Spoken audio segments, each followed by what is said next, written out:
Yonani okamata ba Congolais en otage.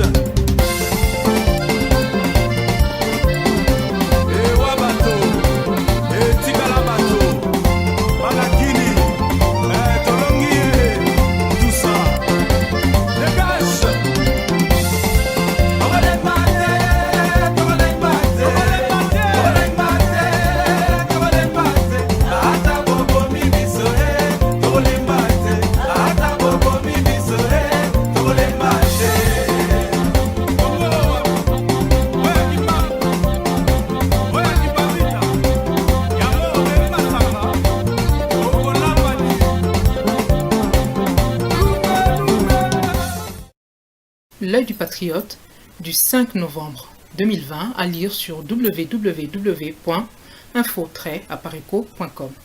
Dans ce numéro un peu particulier de l'œil du patriote, nous vous proposons une autopsie de la situation politique actuelle de la République démocratique du Congo. Nous allons l'aborder à travers deux points essentiels. Le premier point concerne l'appel de Félix Tshisekedi à toute la classe politique congolaise pour constituer une union sacrée autour de lui. Le deuxième point concerne le dossier brûlant de Minembwe.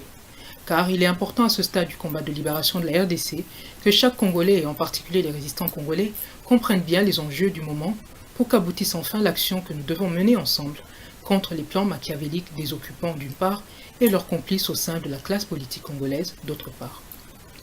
Le premier point donc, au sujet de l'invitation lancée par Félix Tshisekedi à toute la classe politique congolaise pour constituer une union sacrée autour de lui. Félix Tshisekedi est pris dans son propre piège de cupidité et du mensonge. En 2017 et 2018, il a tenu au peuple congolais un discours violent contre Joseph Kabila. S'il veut demeurer au pouvoir, il devra d'abord passer sur nos cadavres, disait-il.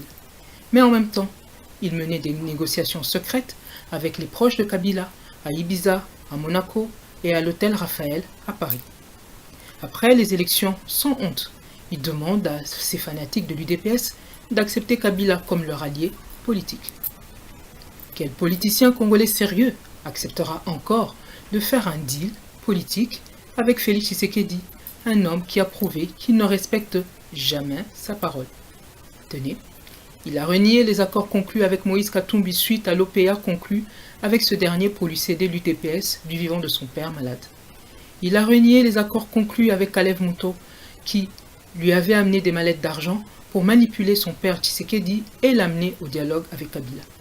Il a trahi son père, Étienne Tshisekedi, en produisant une fausse lettre et en falsifiant sa signature pour le désigner Premier ministre, alors que tout le monde sait qu'Étienne Tshisekedi, qui connaissait bien les limites de Félix Tshisekedi en politique et ses limites intellectuelles, s'y était farouchement opposé.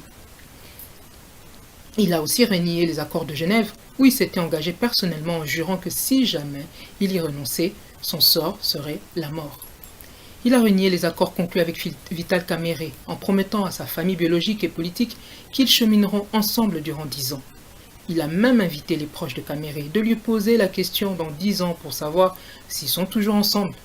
Mais, moins d'un an après, Félix Tshisekedi a plutôt livré Kamerhe à la colère des Américains qui lui demandaient de supprimer le bicéphalisme au sein de Kash. On ne bâtit pas une nation et on ne résout pas une crise sur base de mensonges. Dans son discours d'appel à la consultation pour la constitution d'une union sacrée, Félix Tshisekedi débite sans honte des mensonges qu'il proclame comme des vérités.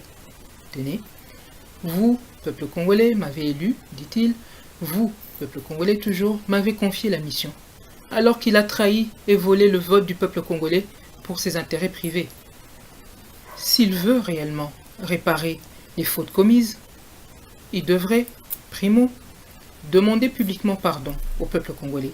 Secondo, démissionner et demander à tous les Congolais d'en faire autant.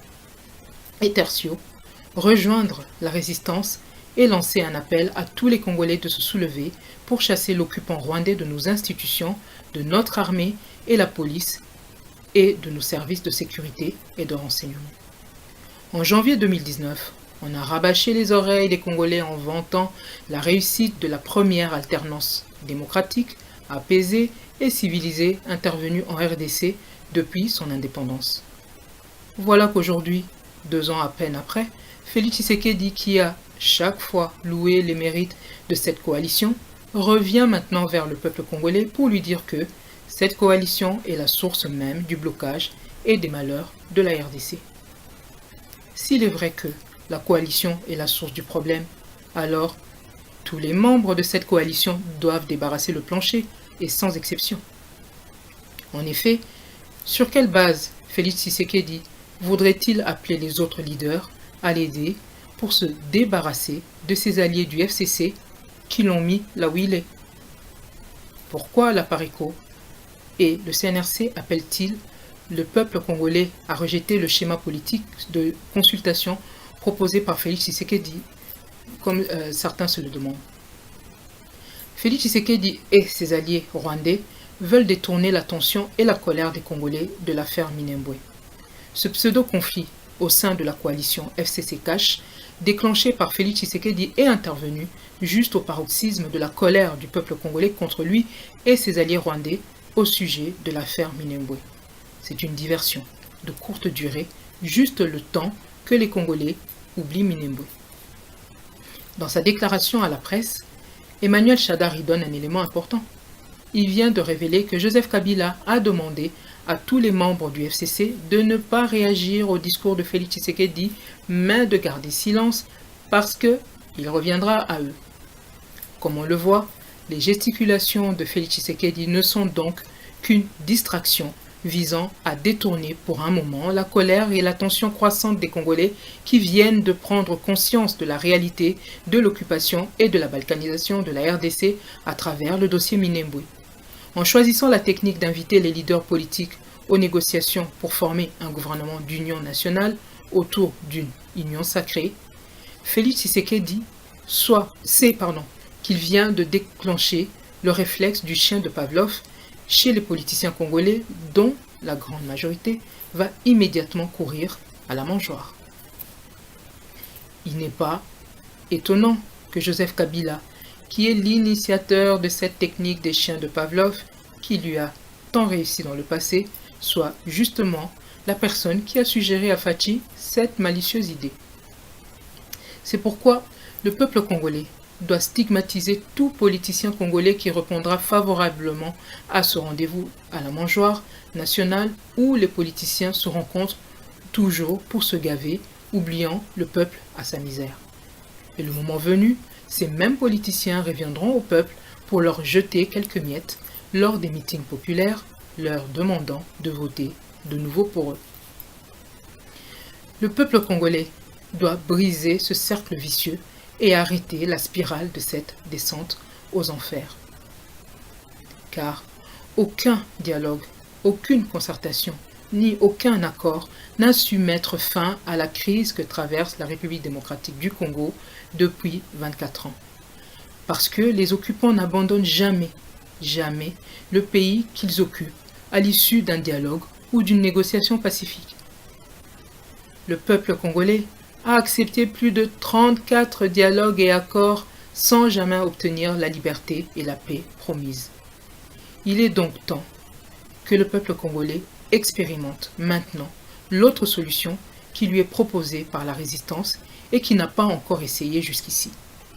Il s'agit du soulèvement populaire.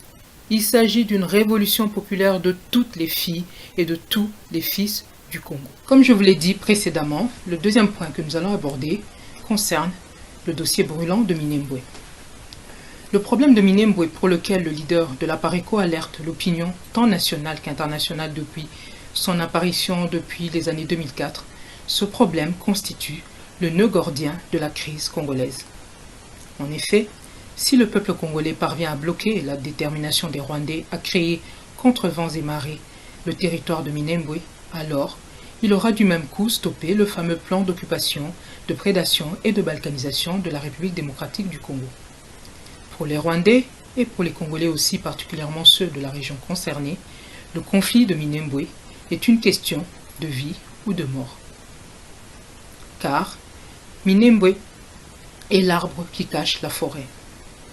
C'est pourquoi la cérémonie de son installation initié et présidé par Azarias Ruberwa, a été fêté avec faste à Kigali et partout au monde par la diaspora tutsi rwandaise. C'est parce que Minembwe est conçu comme la base à partir de laquelle l'empire Imatutsi devra s'étendre sur tout l'est de la RDC. La plus grande mission que Paul Kagame, Joseph Kabila et Azarias Ruberwa ont assignée à Félix Tshisekedi à la suite de leur deal secret et à l'issue de la cérémonie d'adoubement de Félix Tshisekedi par Paul Kagame, cérémonie intervenue à Kigali avant de lui confier un semblant de pouvoir, c'est la mission de faciliter et d'accélérer la cession de Minembwe aux Rwandais de la région faussement appelée les Banyamulenge. C'est ainsi que lors de son adresse à la communauté congolaise de Londres, Félix Tshisekedi n'a pas eu froid aux yeux pour déclarer que les Banyamulenge sont nos frères congolais. Il a persisté et signé malgré l'opposition manifeste de ses propres partisans et les nombreux fanatiques qui étaient dans la salle. Dès lors, le peuple congolais ne devrait rien attendre de la part de Félix Tshisekedi pour régler le dossier de Minembwe car il n'a pas les mains libres. C'est pourquoi il a menti qu'il n'était pas au courant de la cérémonie d'installation du bourgmestre de la fameuse commune de Minembwe. C'est pourquoi il n'a pas le courage d'ordonner au Premier ministre d'annuler purement et simplement le décret inique créant le territoire de Minembwe. Il s'est contenté de suspendre seulement son application et de créer une commission composée d'experts extérieurs. C'est pourquoi Azarias Ruberwa a menacé de révéler publiquement que la cession de Minembwe aux Rwandais fait partie du deal conclu avec Félix Tshisekedi après les élections truquées de décembre 2018. L'interpellation de Ruberwa par le député national Muhindo Nzangi, le courage du député Muhindo Nzangi, son travail de documentation, sa perspicacité et sa fougue à défendre la terre de Minembwe contre le complot de son occupation frauduleuse par les Tutsis rwandais méritent de servir d'exemple à tous les Congolais et particulièrement aux politiciens collabos congolais. L'exposé de Ruberwa devant les parlementaires a été truffé de mensonges wenge et de contre-vérités tant sur le plan historique que sur le plan politique relatif à l'organisation de la cérémonie de l'installation du bourgmestre de Minembwe. Mais son discours mensonger a été littéralement démoli point par point et avec preuve à l'appui par le député Muhindo Nzangi. La présidente de l'Assemblée nationale, Mme Janine Mabunda, et tous les députés du FCC avaient pourtant mission de couvrir et de sauver Ruberwa, membre de leur groupe parlementaire. Mais la force des révélations du député Muhindo Nzangi a paralysé les Congolais de tous les bords politiques, tellement les faits révélés étaient révoltants. Tous les députés ont applaudi la recommandation du député Muhindo Nzangi lorsqu'il a conclu son exposé par la recommandation expresse de la démission du ministre d'État Ruberwa de son poste pour avoir menti au Parlement et pour les faits commis établis à sa charge dans le dossier Minembwe. Tous les Congolais de l'intérieur et de la diaspora doivent se mobiliser autour de la conclusion du député Muhindo Nzangi, non seulement pour exiger la démission de Ruberwa du gouvernement, mais surtout pour exiger de Félix Tshisekedi l'annulation pure et simple de tous les actes et décisions des gouvernements, tant central que provincial, concernant la création frauduleuse de la commune de Minembwe. La Pareco lance donc un appel aux Congolais de l'intérieur et de la diaspora et les invite à se mobiliser sans désemparer derrière le dossier de Minembwe pour dénoncer la cynique détermination du Rwanda à vouloir par tous les moyens implanter cette commune pour s'accaparer de nos terres.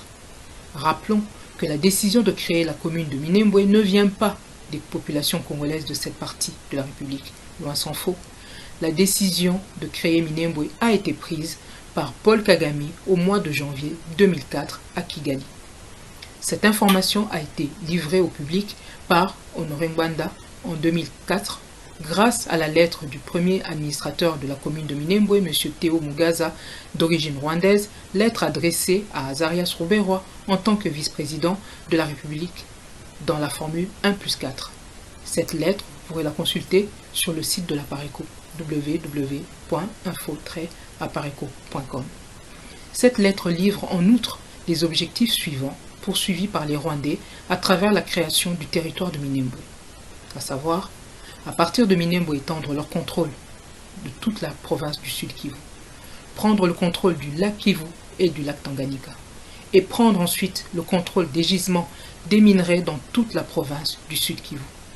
Le conflit de Minembwe est un conflit international qui oppose deux États voisins, la RDC et le Rwanda. Comme je vous le disais, il est important que vous puissiez tous consulter cette lettre sur le site de la Pareco.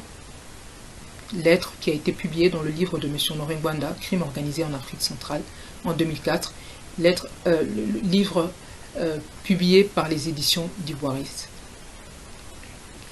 La stratégie de la victimisation des Banyarwanda par une campagne mensongère à travers le monde. Grâce à leur stratégie de Bwenge, le recours systématique au mensonge, les Tutsis rwandais, qui sont les véritables commanditaires du génocide qui a eu lieu au Rwanda en 1994, avaient réussi à se faire passer pour les seules victimes de ce génocide. Et leurs victimes Hutus sont devenus les seuls bourreaux. Le peuple congolais doit faire très attention car les lobbies hégémonistes Tutsis rwandais sont en train d'appliquer la même méthode en ce qui concerne les Banyarwanda faussement appelés les Banyamulenge. Une vaste campagne est déployée à travers les médias occidentaux pour commencer à présenter les Banyarwanda comme des victimes du génocide de la part des Congolais taxés de xénophobes. En 1996, tout au début de l'agression du Zaïre, la communauté des Banyarwanda, autoproclamée Banyamulenge, était estimée à environ 30 000 hommes. Or, le nombre de personnes massacrées depuis cette époque est estimé aujourd'hui au-delà de 10 millions de personnes. Si les victimes de ces tueries étaient des Banyamulenge, environ 30 000 âmes, comme je vous le disais tout à l'heure, il ne devrait plus exister un seul Banyamulenge dans le Kivu.